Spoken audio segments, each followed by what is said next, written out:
How do we curate the brand for coming up with like, you know, and this is sort of for both of you guys,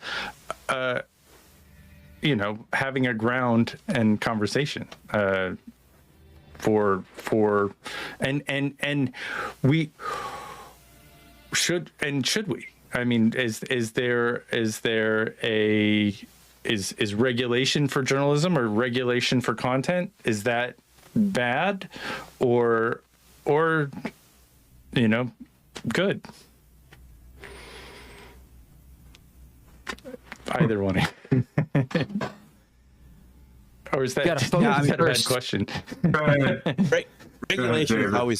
Regulation is always challenging, right? I mean, because what kind of regulation and what are we talking about and who, you know, I think there's always room for there, or I shouldn't say always, but there's often room for some kind of regulation, and it's always one of those, where do you draw the lines, and that kind of thing, right? And you know, in the U.S. we certainly have, you know, certain kinds of things in the built into the Constitution that, you know, can sort of limit or challenge some of that. Plus some more culture challenges some of that. But, you know, there often can be I mean, there are regulations in almost any industry, whether you know it or not. There probably are some.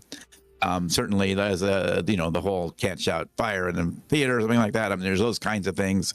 So there's almost always something out there. But yeah, whether the, you know, but it's a fine line, like how far do you take it, right? I've certainly, after doing this show and talking to all the experts I've talked to in this space about, you know, media, and even though many people are really, you know, burnt out or frustrated and think social media is just an evil thing, they still don't believe we should do a lot of regulation about it, right? They're very careful about anything, particularly anything related to sort of First Amendment type stuff, or that kind of thing. So I become, after talking to all the folks I've talked to, I become, you know, more of a supporter of the free speech stuff, and the, you know, that you have to let people have say things you really don't want anyone to say.